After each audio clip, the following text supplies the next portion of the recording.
Subscribe करें और bell दबाएं ताकि कोई खबर रह न जाए।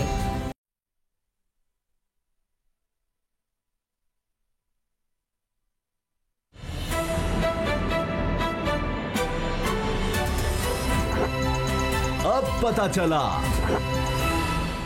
बिस्मिल्लाहिर्रहमानिर्रहीम, अस्सलाम वालेकुम। मैं हूं मोहम्मद उसामा गाजी और आप देख रहे हैं अब पता चला। खबर यह है कि आज कौमी असम्बली में हुकूमत और अपोजिशन ने एक दूसरे को वादे याद दिलाने का दिन मनाया। अपोजिशन लीडर शहबाज शरीफ ने हुकूमत को नौकरियां देने का वादा याद दिलाया। सवाल क्या कि कहां है 1 करोड़ नौकरियां। शिकवा यह था कि उल्ट नए पाकिस्तान ने 50 लाख लोगों को बेरोजगार कर दिया है। इसका जवाब श्री मजारी की तरफ से आया, जिनका कहना था कि वादे याद दिलाने वालों को वो भी एक वादा याद दिलाना चाहती हैं। वो कहते थे कि पेट फाड़ कर करप्शन का पैसा निकालूंगा, जरदारी को सड़कों पर घसीटूंगा, लेकिन इनका अपना भाई पैसे लेकर लंदन भाग गया है। ख्वाजा आसिफ और श्री मजारी के दरमियान भी नोक झोंक हुई। ख्वाजा आसिफ के लोगों को नौकरियों से निकालने के इल्जाम पर श्री मजारी का कहना यह था कि जिनको बेरोजगार करने का ताना हुकूमत को दिया जा रहा है, इन्हें नून लीग की हुकूमत ने बेरोजगार किया। सच्ची बात यह है कि हुकूमत और अपोजिशन में यह शिकवा जवाब शिकवा सिर्फ सियासी लड़ाई है। असल मसला जो अवाम को दरपेश है वो महंगाई है, जिससे अवाम की जान पर बनाई है। बिजली, पेट्रोल, यूटिलिटी स्टोर्स में सब्सिडी का मामला हो, हर जगह दुहाई ही दुहाई है। लेकिन तल्ख हकीकत यह है कि खुद को राहबर कहलाने वालों का ध्यान सिर्फ अपनी अपनी सियासी लड़ाई पर है, जिसके लिए नई सफबंदियां जारी हैं। अंदर की खबर यह है कि नून लीग हुकूमत के खिलाफ कोई नई गेम करने जा रही है। एक साथ 20 लीगी रहनुमाओं ने बरतानिया के वीजे के लिए अप्लाई कर दिया है। वीजा अप्लाई करने वालों में शहबाज शरीफ, मरियम नवाज, एहसन इकबाल का नाम नहीं, क्योंकि इन रहनुमाओं के नाम मुकदमात की वजह से ECL में शामिल हैं और ये बैरून मुल्क नहीं जा सकते। लेकिन शाहिद खाका नवासी, मरियम औरंगजेब, अमीर मकाम, ख्वाजा आसिफ, राना तमीर लंदन जाने के लिए तैयार हैं। ये तैयारियां हुकूमत के खिलाफ किसी नई जंगबंदी का पेश खैमा या फिर पार्टी कायद को वापसी पर कायल करने की। लंदन में नून लीग की इस बड़ी बैठक की टाइमिंग बड़ी अहम है। ये रहनुमा उस वक्त लंदन जा रहे हैं जब पार्टी में ग्रुप बंदी की जंग शदीद हो गई है। पार्टी के अंदर ही रहनुमाओं को शो कॉज नोटिस मिलने लगे हैं।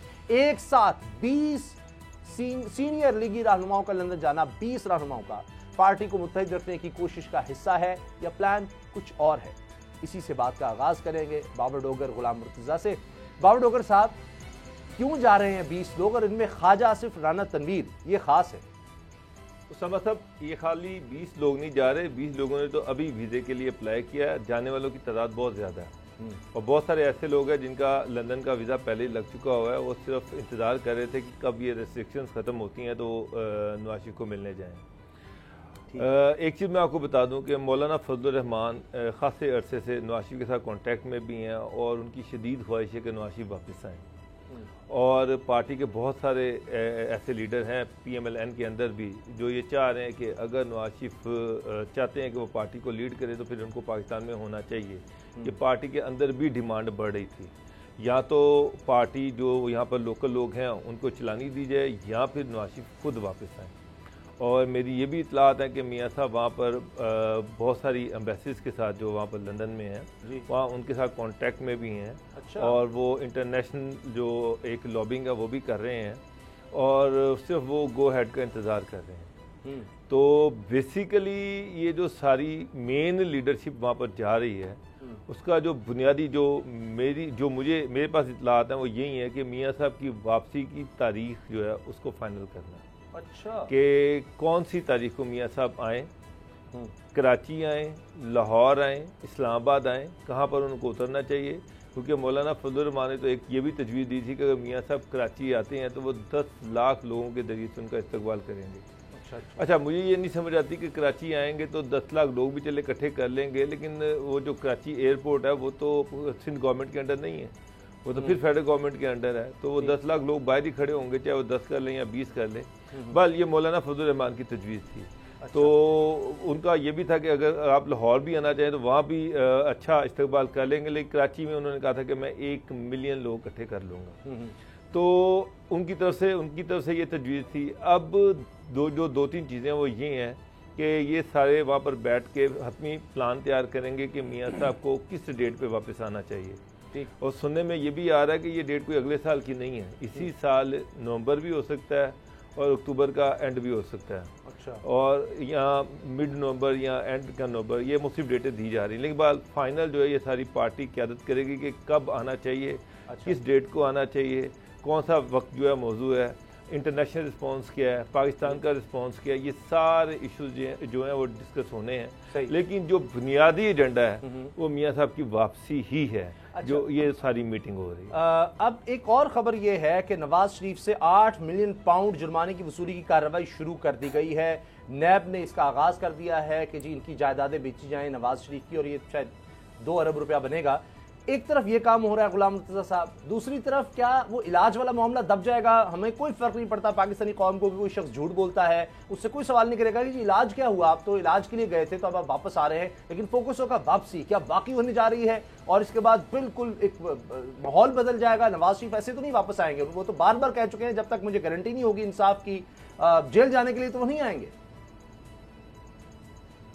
आपकी बात दुरुस्त है कि वो जेल जाने के लिए तो नहीं आएंगे, लेकिन अभी तक की जो सूरत हाल है वो मखमसे में है, वो जेल भी जा सकते हैं। और क्योंकि 15 सितंबर तक बहुत सारी चीज़ें उनकी अपने भाई से फाइनल होनी थी, कुछ हो गई हैं, कुछ रह गई हैं। अच्छा। और 15 की शाम को बल्कि एक फ़ैसला शहबाज शरीफ साहब करने वाले थे, और अचानक फिर उन्हें वो फ़ैसला रोकना पड़ा।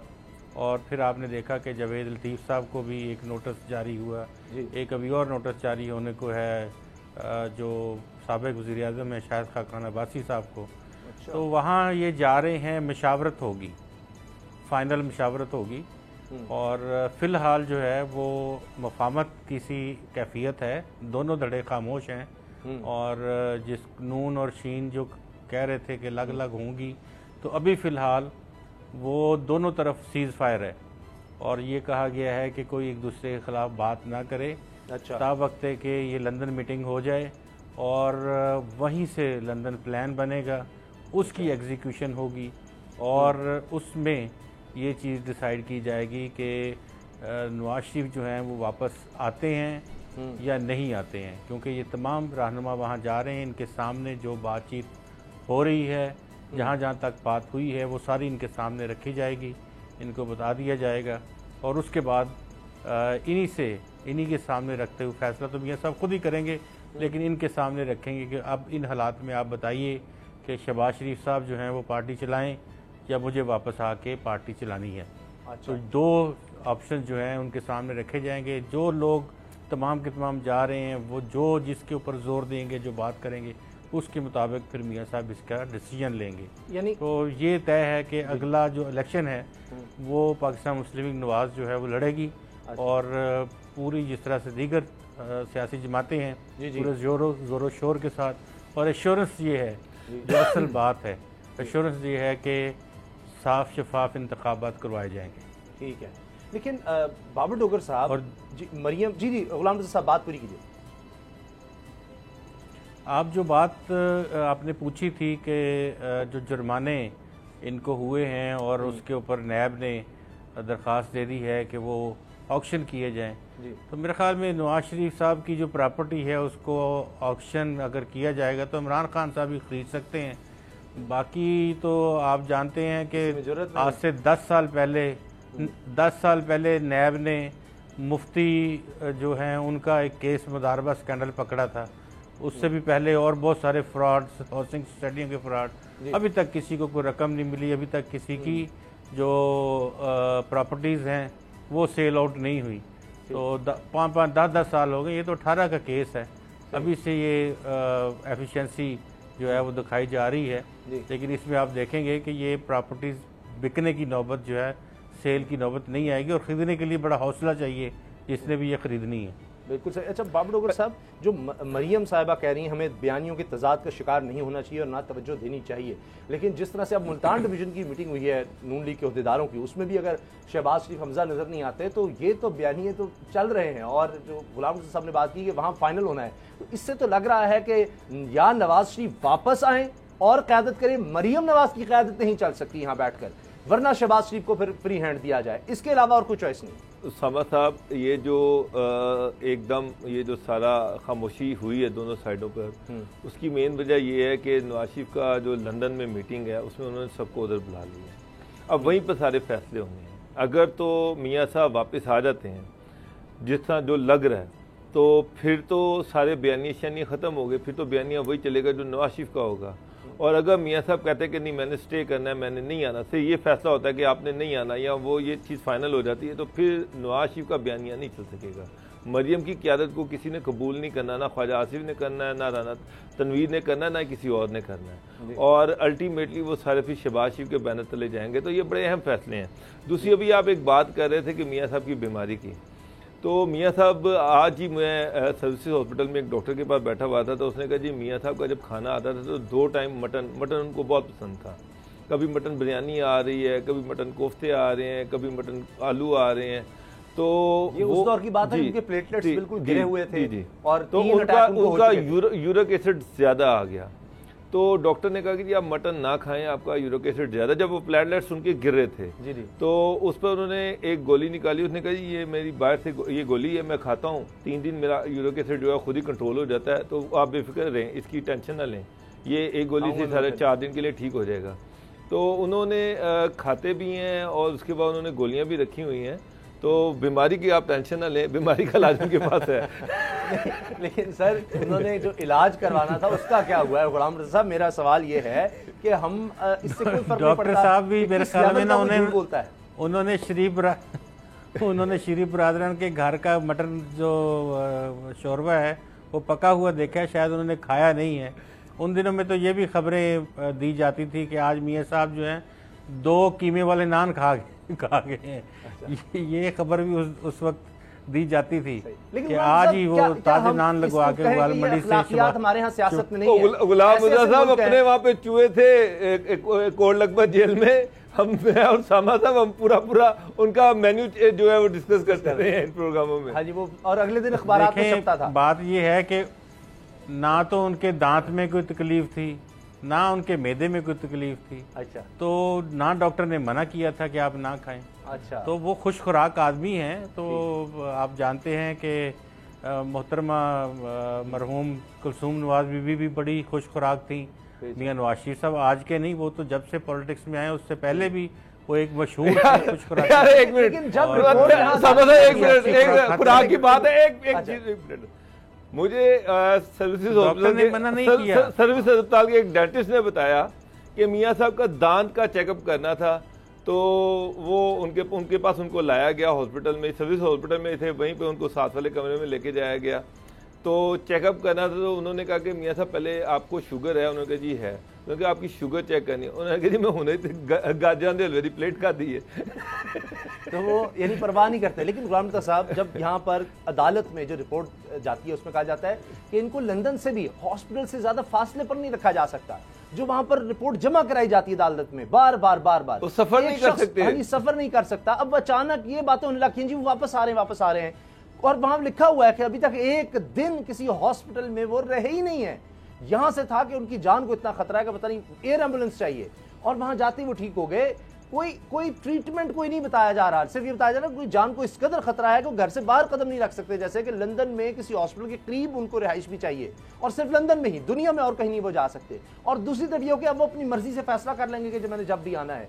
मैं ये अर्ज करना चाह रहा हूं कि हमारे यहाँ झूठ, फ्रॉड, चले वो जो उन्होंने कहा जी ये है वो जराए, असेंबली में खड़े होकर कहा, और उसके बाद उनका वकील जाकर अदालत में कहता है जी वो एक सियासी बयान था, और जो बातें कौमी असेंबली में की जाए उसको आप अदालत में नहीं लेकर आ सकते।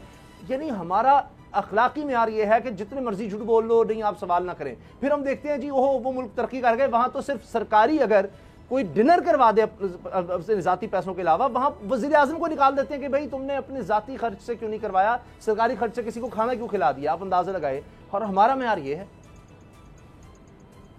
उसामा गाजी साहब, ये जो इस तरह की सूरत हाल है ना, वो देखें मटन की आप बात कर रहे थे, उस वक्त वो 800 रुपये किलो था, आज 1300 रुपये किलो। अब आएंगे तो अब नहीं खा सकेंगे वो।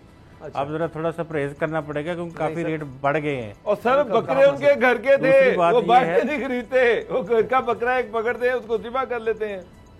मुर्दा साहब वहाँ वैसे पर वो कोई यहाँ- चीज बाहर से नहीं हाँ आती। जी, वो तो सर इम्पोर्टेड, हर चीज इम्पोर्टेड ही खाते हैं वो तो, हर चीज। मैं आपको एक सर आगे भी लड़ाई है सर। मुर्दा साहब सुन ले, जब मियाँ साहब का खाना बंद किया ना कोट लखपत जेल में कि घर से खाना नहीं आएगा, तो उन्होंने एहतजाज में भूख हड़ताल कर दी कि मैं खाना नहीं खाऊंगा। उस पर बड़ी कोशिश की जेल काम ने कि किस तरह इनको खाने पे लगाया जाए, ये ना हो कि प्लेटलेट्स गिर जाए या कोई और इशू हो जाए। उन्होंने कहा जी मैंने नहीं खाना। एक दो दिन उन्होंने एक दिन खाना नहीं खाया, उसका हाल उन्होंने ये ढूंढा कि उन्होंने गरम ताज़ा तंदूर की रोटी और आम सा सालन लेके, जो उनको शक्ति मिला, उसने कहा जनाब तो उन्हें मियाँ साहब के सराहने पे जाके बैठ जाना है और ये गरम रोटी और ये सालन के साथ खानी है। उसने एक दफ़ा रोटी खाई, मियाँ साहब उसकी तरफ देखते रहे। शाम के टाइम जब गरम रोटी खाई, मियाँ साहब का सबर टूट गया, कहते यार रोटी बड़ी मजेदार है, मेनू तो चेक करवाना कैसी है। तो उसके बाद फिर वो जेल मेन्यू पे आए। बहरहाल सर देखिए, मैं जब ये मियाँ साहब बाहर देखिए जो बात आप कर रहे थे सामा गाजी साहब, जल्दी से अगली खबर रह जाएगी जिस सर, हवाले जल्दी। से आपने ये सवाल किया कि यहाँ कौम जो है उसको क्या जवाब दिया जाएगा।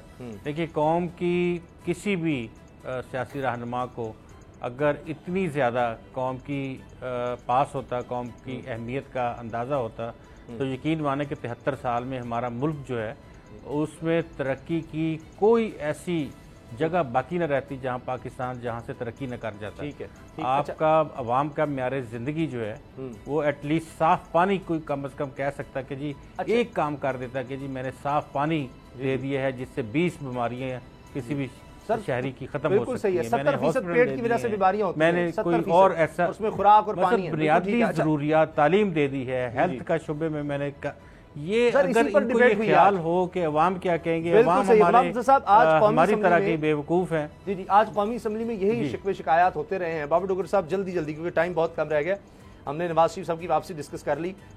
पता नहीं वो आते या नहीं आते, मेरा ख्याल है वैसे नहीं आएंगे।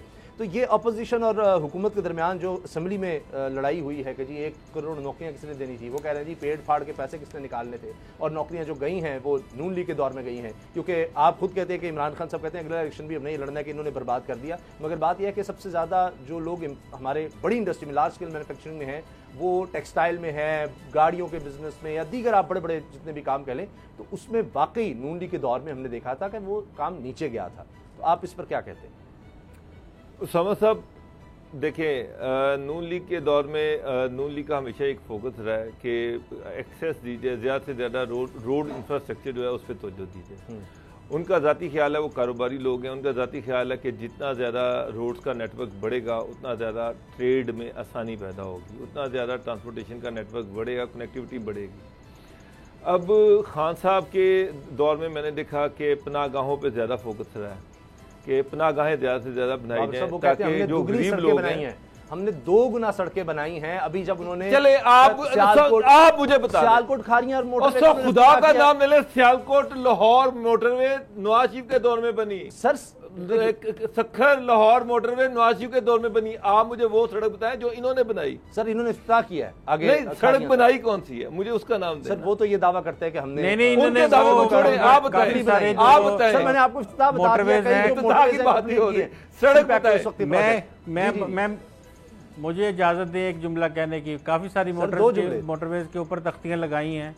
ये हज़ारा मोटरवे इसके ऊपर लगाई है, और इसके साथ जो लाहौर से जा रही है अब्दुल हकीम उसके ऊपर लगाई है, जो लाहौर से सियालकोट जा रही है इसके ऊपर तख्तियाँ लगाई हैं इन्होंने। और ये तो वैसे बिलीव भी नहीं करते, उनका सड़कों से कोई मुल्क तरक्की थोड़ी करते हैं। सर देखिए गुलाम रज़ा साहब, फिर अगर ये बात होगी तो वो तो जरदारी साहब कहते हैं सी पैक तो मैं लेकर आया हूँ, वहां पर हमने काम शुरू किया था, तो फिर ये तो पीछे जाता चला जाएगा। जो मिठाई के डब्बे में बनता जो उठा के ले आए थे उधर से, तो दुगनी बना दी ना।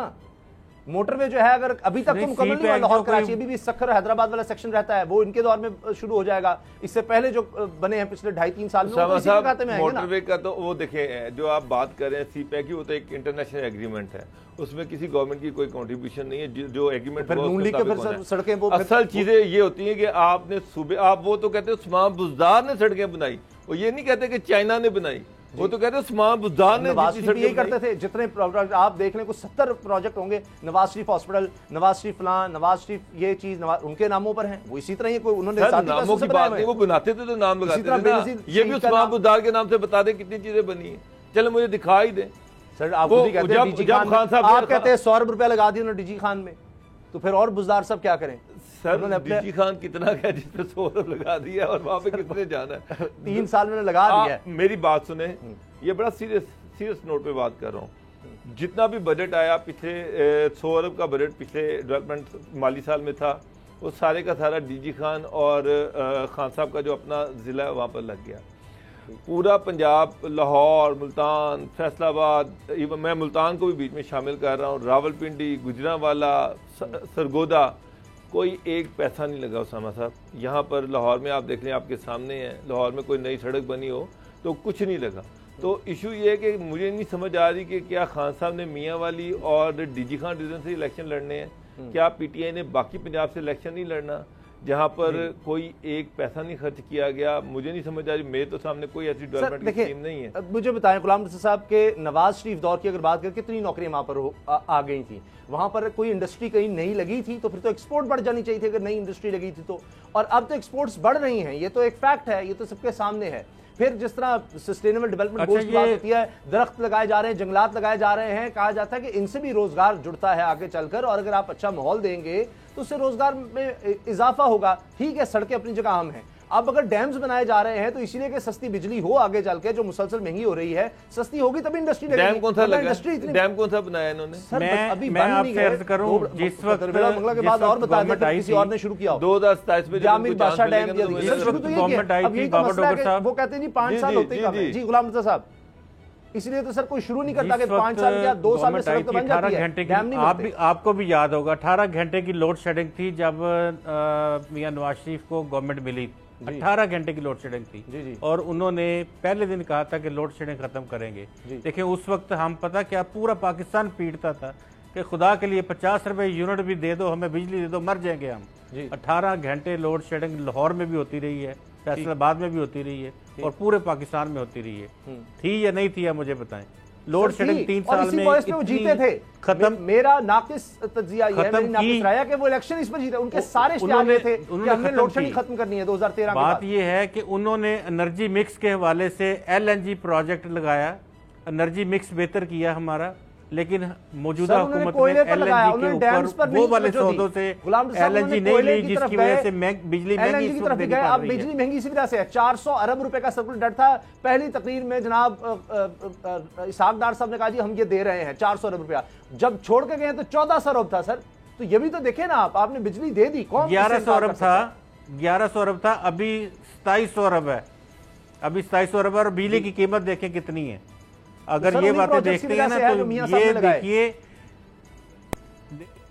चलिए सर न्यूज अपडेट्स है, न्यूज अपडेट से सर हमारी और आपकी ये बहस जो है जारी रहेगी ब्रेक के बाद भी। और ब्रेक के बाद हम बात करेंगे कि ये क्या मगरिब ब्लॉक बना रहा है पाकिस्तान के खिलाफ, और ये सिर्फ ये क्रिकेट जो है उसको बीच में लाया जा रहा है पाकिस्तान पर दबाव डालने के लिए, ये एब्सोल्युटली नॉट का बदला लिया जा रहा है। ब्रेक के बाद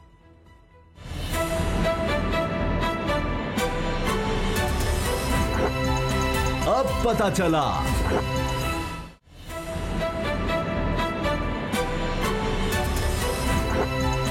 अब पता चला। पाकिस्तानी बड़े दुख में हैं, गुस्से में हैं। पाकिस्तान क्रिकेट बोर्ड के नए चेयरमैन रमीज राजा के भी यही जज्बात हैं और उन्होंने ये कहा है कि जो बरतानिया ने अब अपना दौरा, बरतानवी क्रिकेट टीम ने अपना दौरा मनसूख किया है और उसमें भी बस कोई ख़ास वजह नहीं कि जी इन हालात में हम दौरा नहीं कर सकते, ये बहुत ही गलत है। और अब अगर ब्लॉक ही बनाने हैं, ये रमीज राजा के अल्फाज हैं, अगर ब्लॉक ही बनाने हैं तो अब हम भी इस पर जवाब देंगे, हम भी इस पर सोचेंगे कि आइंदा हमने भी कोई नरम रवैया नहीं दिखाना। अब उनकी मुराद इससे क्या है कि अगर बरतानिया में वबा फैलती है कोरोना तो उसके बावजूद पाकिस्तानी टीम जाती है वहाँ पर खेलती है, जबकि इंडियन टीम इसी तरह बहाना बनाकर निकल आती है। तो ये सब क्या हो रहा है पाकिस्तान के साथ, ये एक गेम खेली जा रही है।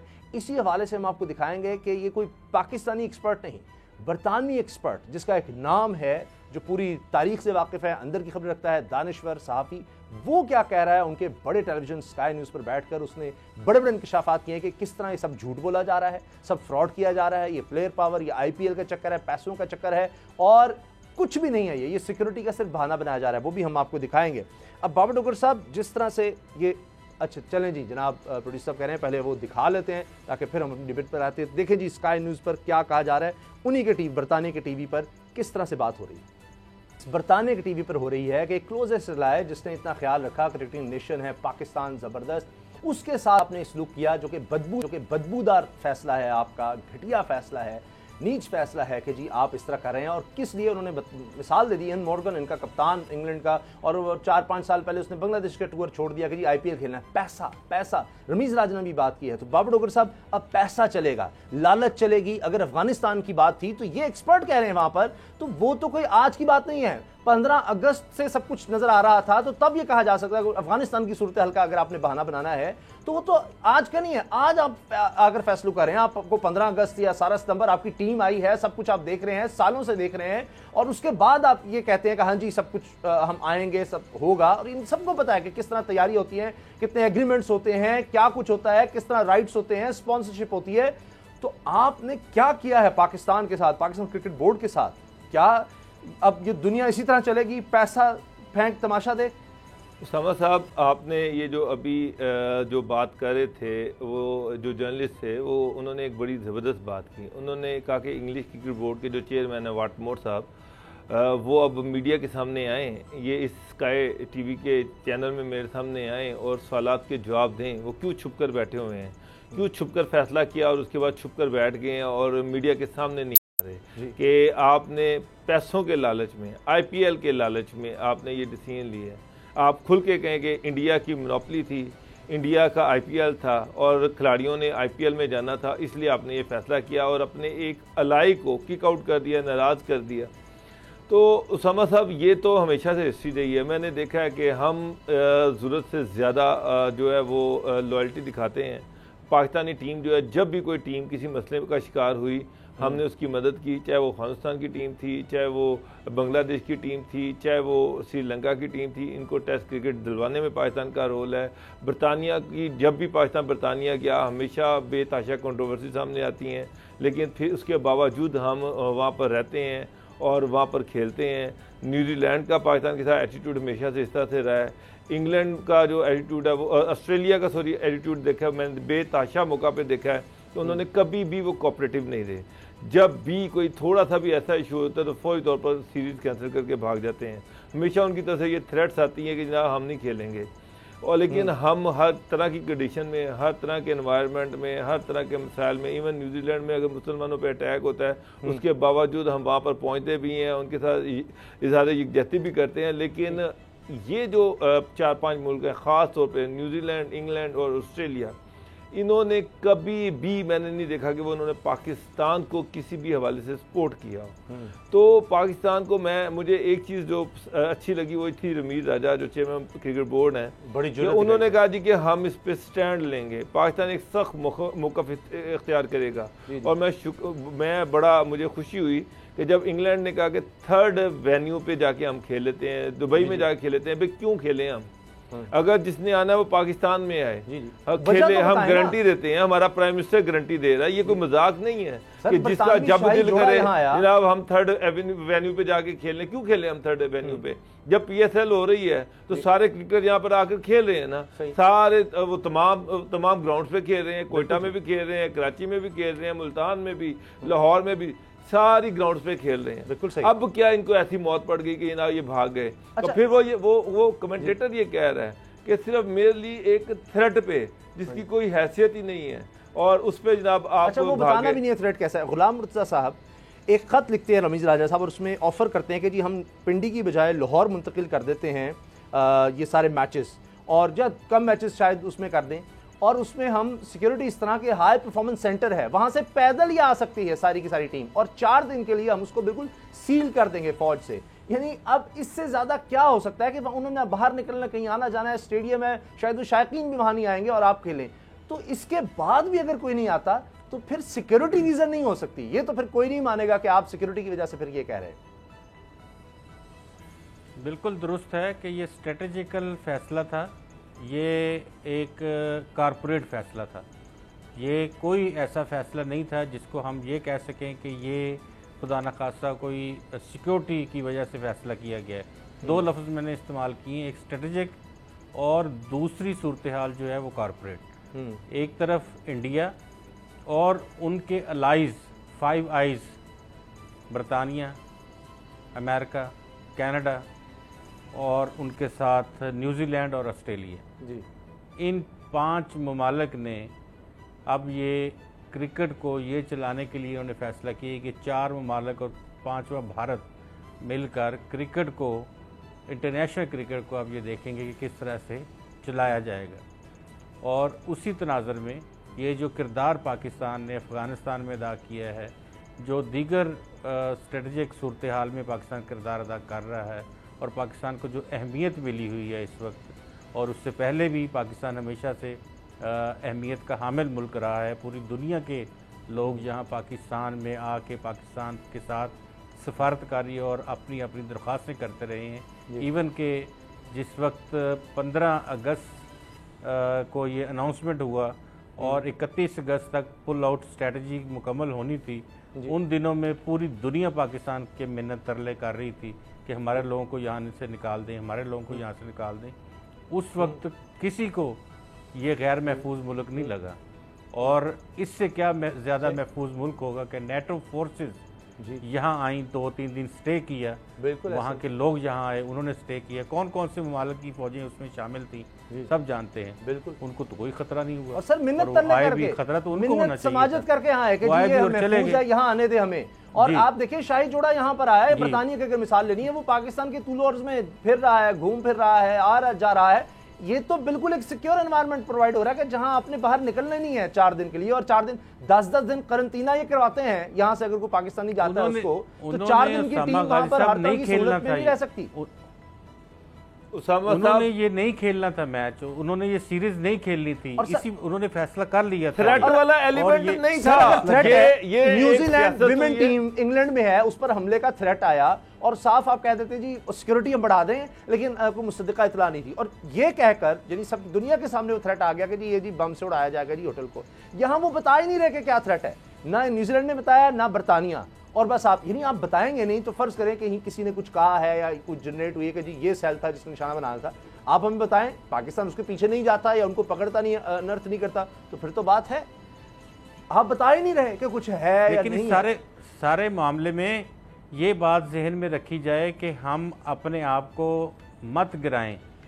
हमारे वज़ीर आज़म साहब बिल्कुल किसी का तरला मिन्नत ना करें कि आप आएँ और यहाँ खेलें।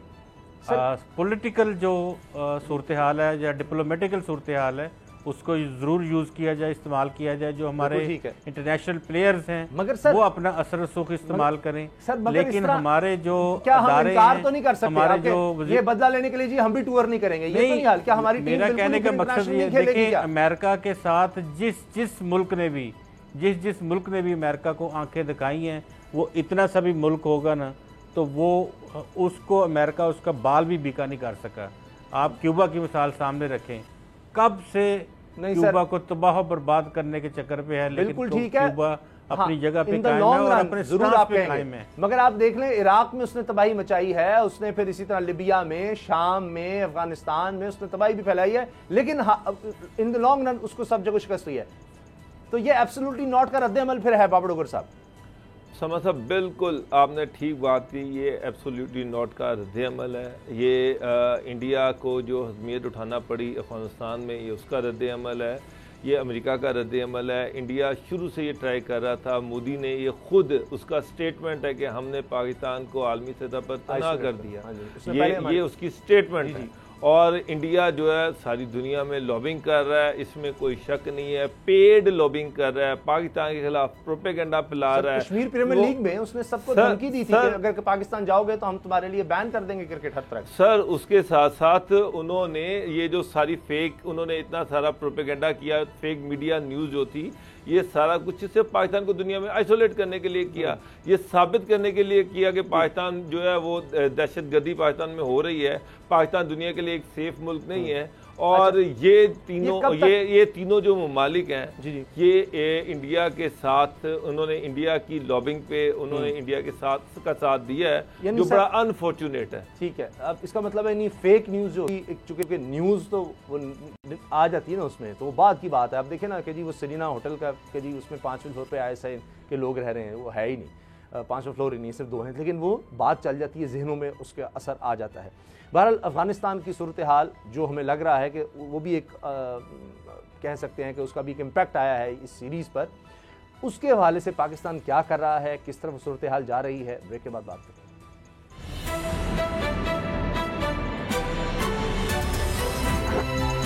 अब पता चला।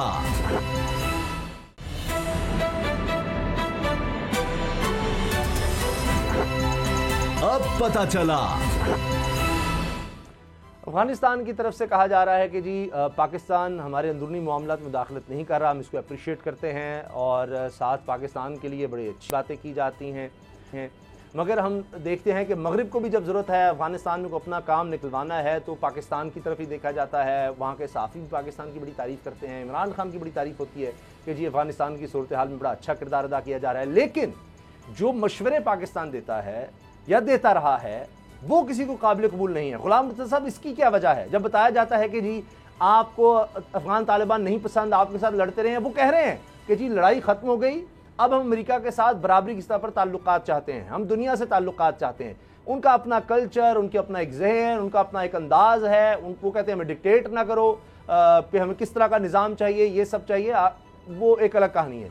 मगर पाकिस्तान ये कहता है कि तरीक़ाकार ये है कि आप एक रिलेशनशिप रखें, आप वहाँ के लोगों के लिए कम अज़ कम एक चैनल ओपन रखें कि वहाँ पर तबाही ना आए, वरना आप सब भुगतेंगे। उस तरफ क्यों नहीं लोग आते? बस ये कह के जनाब या तो ये प्रोपेगेंडा कर दो कि जी पाकिस्तान सारा कुछ कर रहा है और ये अफगान तालिबान जो हैं ये बड़े कोई संगदिल लोग हैं, बड़े करख्त लोग हैं और जनाब इनको तो हम मानेंगे नहीं, और उसके बाद इनसे तो हम किसी तरह डील नहीं करेंगे, ख़जाना भी जनाब हमने दबा लिया है, IMF भी, वर्ल्ड बैंक भी कुछ नहीं करेगा।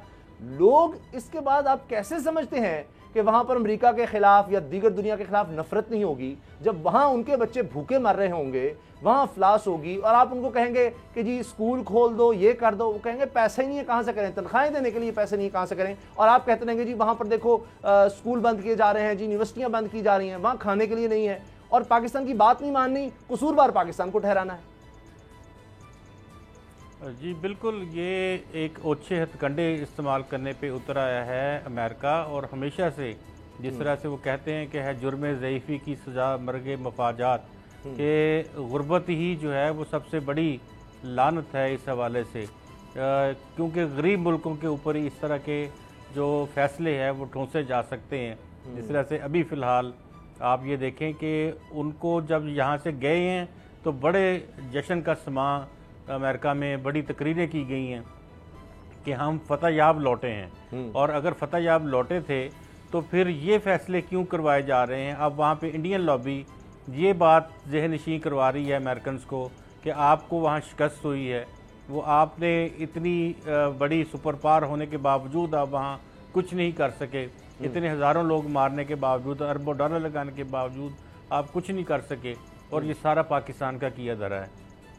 ये उनके पॉलिसी साज़ों को एटलीस्ट उनको इस हवाले से सोचना चाहिए। पाकिस्तान उस वक्त वॉर एंड टेरर लड़ रहा था, इनके साथ मिलकर लड़ रहा था, और अब हमारे बहुत से अवाम के फैक्टर्स वो नहीं चाहते थे कि हम अमेरिका का साथ दें, लेकिन पाकिस्तान की गवर्नमेंट ने ऐसे डिसीजन उस वक्त लिए जो उस मुल्क के लिए लेने ज़रूरी थे, और हमने वो जंग लड़ी, और लड़के कामयाबी से हमने ये इसको इस नहज तक लेकर आए कि दुनिया से दहशतगर्दी का तकरीबन अब हम कह सकते हैं कि 80% तक खात्मा जो है वो हो चुका है। जी लेकिन जो टेररिस्ट माइंड सेट है उसको तब्दील करने के लिए तो इन्होंने यहाँ बैठ के काम करना था, इन्होंने तो कोई काम नहीं किया।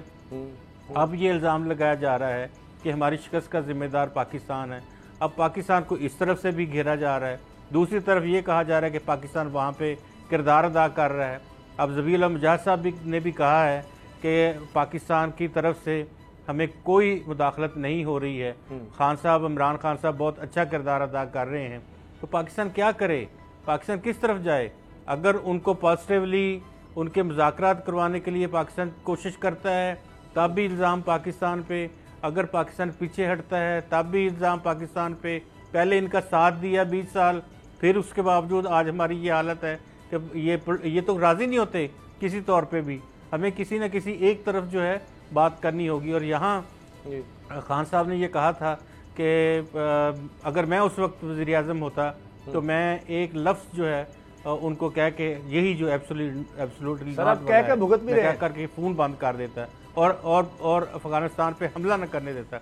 आज खान साहब आप वज़ीर आज़म हैं, आज आप सबसे पहले फिर पहल कर लें। आज एब्सोल्युटली नॉट का तो फिर यही मतलब है आप तस्लीम कर लें तालिबान की गवर्नमेंट को। आप तस्लीम करेंगे तो पीछे चाइना भी साथ खड़ा है तैयार, रूस भी तैयार खड़ा है, बाकी आपका पूरा ब्लॉक आपके साथ तैयार खड़ा है। इतना हमें ना धक्का दे, कोई और भी पहल किसी को करने दे। हमने अब इस तरह सारे बोझ का अगर ठेका ले लिया तो आगे ही हम पर बहुत ज़्यादा बार हो रहे हैं।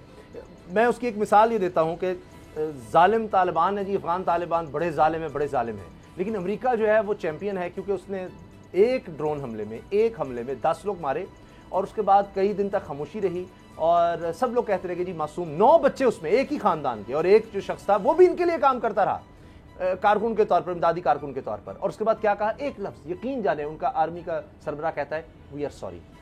अब बाबर डोगर साहब, यानी इसका मतलब है कि कोई भी शख्स किसी को जाकर जितने मर्जी बंदे मार दे, कल को कोई दहशतगर्दी करता है जिसका कोई जवाब नहीं है, उसको बिल्कुल सजा मिलनी चाहिए, मार देना चाहिए उसको, मगर वो अपने जिनके बाद कहे कि जी मैंने इतने 100 बंदे मार दिए, अमेरिका ने जनाब लाखों बंदे मार दिए, और उसके बाद वो जिस तरह हिरोशिमा नागासाकी में लाखों लोग मार दिया आपने, किसी और ने आज तक बम नहीं गिराया, एटम बम किसी ने गिराया नहीं, इस्तेमाल नहीं किया, और उसके बाद आप कहें we are sorry, that's it.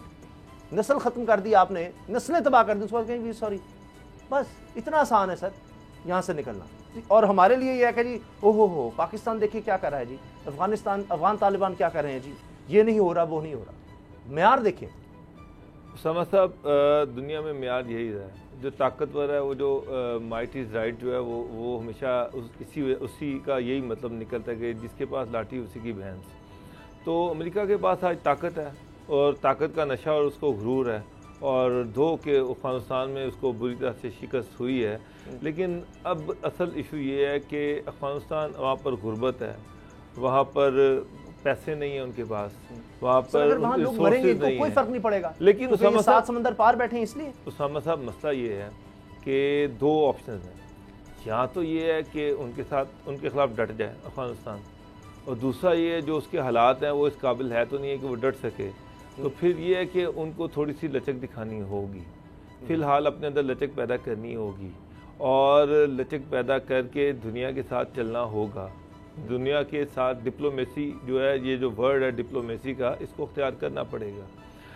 अगर दुनिया ही उनसे ये चाहती है कि वहाँ पर एक वसीउल बुनियाद हुकूमत होनी चाहिए, तो उनको मजबूरन कुछ लोगों को अकोमोडेट करना पड़ेगा। ख़वातीन को आज प्राइम मिनिस्टर ऑफ पाकिस्तान जो है वो भी ये कह रहे हैं कि ख़वातीन के बगैर तरक्की नामुकम्मल है किसी भी मुल्क की, तो उनको भी शामिल किया जाना पड़ेगा, क्योंकि इस वक्त अफ़गानिस्तान को दुनिया की ज़रूरत है, दुनिया को अफ़गानिस्तान की ज़रूरत नहीं है। एक चीज़ आप याद रखें, तो जब तक आप अपने अंदर लचक पैदा नहीं करेंगे तो दूसरा रास्ता फिर बड़ा आसान है कि ठीक है, आपके पास अपने इतने रिसोर्सेज होने चाहिए कि आप सस्टेन करें। बहुत सारे ममालिक हैं, ईरान है, नॉर्थ कोरिया है, बहुत सारे ऐसे ममालिक हैं, क्यूबा है, जो खड़े हो गए और उनके पास इतने रिसोर्सेज थे कि उन्होंने अपने आप को सस्टेन किया। तो लेकिन अफगानिस्तान फिलहाल यहाँ तो खाना जंगी शुरू हो जाएगी। अभी इमरान खान साहब बीबीसी को इंटरव्यू देने में कहते हैं खतरा है कि सोवियत के जिस तरह अटैक के बाद यहाँ खाना जंगी हुई, क्योंकि जब इतना गुबर फ्लास होगी जाहिर है फिर वहाँ पर फ्रस्ट्रेशन बढ़ेगी और लोग आपस में ही लड़ पड़ेंगे। चूंकि टाइम बहुत कम रह गया है, गुलाम रज़ा साहब आपको क्या नजर आ रहा है कि ये सिचुएशन कंट्रोल हो जाएगी, लोग इसको समझ जाएंगे कि अफगानिस्तान की मदद करनी है या नहीं? वहाँ पर आपको नजर आ रहा है कि शायद उस तरह से अमन ना हो सके। देखिए, फौरी तौर पे ज़रूरत है इस अमर की कि अफ़गानिस्तान की मदद की जाए। और अगर जिस तरह से आपने पहले देखा कि यूरोपीय यूनियन से कुछ ममालिक आ रहे थे और बड़ी हौसला अफजा बात की जा रही थी, इसी तरह से जर्मन वज़ीर ख़ारजा है वो भी बड़ी हौसला अफजा बात कर रहे थे, तुर्की की जानिब से बड़ी हौसला अफजा बातें हो रही थी, चाइना की जानिब से, रशिया की जानिब से। अगर अमेरिका और उसके अलाइज जो हैं वो नहीं चाहते तो फिर हमारे इस खित्ते को, क्योंकि इस वक्त खतरात का सामना है और फौरी तौर पर हमें इस खित्ते को महफूज करना है, और इस खित्ते को महफूज करने के लिए हमें जो इस खित्ते के ममालिक हैं उन्होंने क्लोजिंग करनी है। बहुत शुक्रिया, बहुत शुक्रिया। लेकिन आखिर में मैं सिर्फ इतना कहूँगा कि अफगान तालिबान की तरफ से ये इल्ज़ाम लगाया जा रहा है कि वहाँ पर जो हमले हो रहे हैं, जिनकी दाइश जिम्मेदारी कबूल कर रही है अफगानिस्तान में, उनके पीछे भारत, फ्रांस और इसराइल, इनकी लॉबीज़ हैं जो चाहती हैं कि जी फिर कोई बहाना बनाया जाए कि जी हम नहीं है तो जी अमेरिका फिर कोई अटैक करे और इस तरह की सूरत बनाए। ये भी लम्हा फ़िक्रिया है कि जो इल्ज़ाम लग रहे हैं। प्रोग्राम देखने का शुक्रिया, इजाज़त दीजिए, अल्लाह हाफ़िज़।